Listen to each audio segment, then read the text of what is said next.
আসসালামু আলাইকুম রহমতুল্লাহ বারাকাতুহু। পরম করুণাময় আল্লাহর নামে শুরু করছি, যিনি আমাদেরকে সৃষ্টি করেছেন। Voice of Abdullah official channel থেকে আবদুল্লাহ বলতেছি। পৃথিবীর যেখান থেকে আমার চ্যানেলে যুক্ত হয়েছেন সবাইকে স্বাগতম।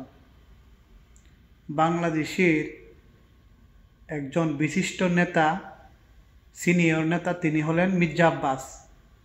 এই মির্জা আব্বাস বাংলাদেশের বিএনপির একজন সফল এবং সিনিয়র একজন নেতা।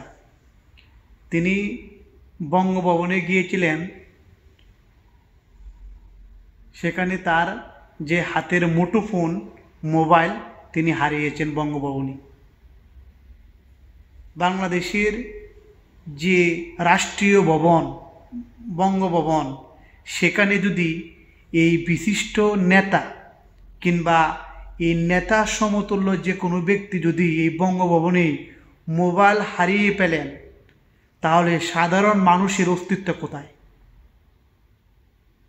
সাধারণ মানুষের অস্তিত্ব কোথায়? প্রশ্ন এই বাঙালি জাতির 20 কোটি মানুষের কাছে আমার প্রশ্ন।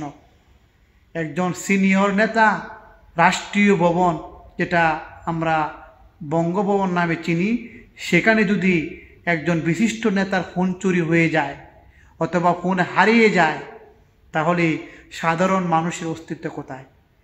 আজ আমার বলতে আমি সাহস পাচ্ছি যে একজন নেতা কিংবা একজন পথ প্রদর্শক যদি তিনি নেতৃত্ব দিতে যায়, যদি তার ফোন চুরি হয়ে যায়, তাহলে বাংলাদেশের মানুষ কতটুকু অসহায়, এই সাধারণ মানুষের কতটুকু নিরাপত্তা দিতে পারবে এই বাংলাদেশের অন্তর্বর্তীকালীন অবৈধ সরকার এবং এই যে সরকারি যারা উপদেষ্টা হিসেবে আছেন এবং যারা নেতৃত্ব দিবেন বিভিন্ন দলের নেতাকর্মীরা, তারা কিভাবে জনগণের জান মালে নিরাপত্তা দিবেন, সেটা আমার বোধগম্য হয় না।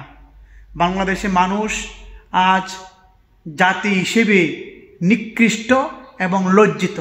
তাদের লজ্জা, শরম, বিবেক, জ্ঞান আজ কোথায় হারিয়ে যাচ্ছে।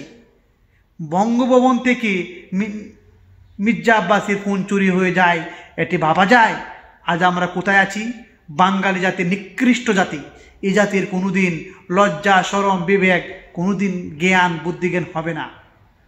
কিভাবে হবে? যেখানে আপনার বঙ্গভবন থেকে মোবাইল চুরি হয়ে যায়, তা আবার মির্জা আব্বাসের মোবাইল। সাধারণ মানুষ হলেও তো একটা বিষয় হতো।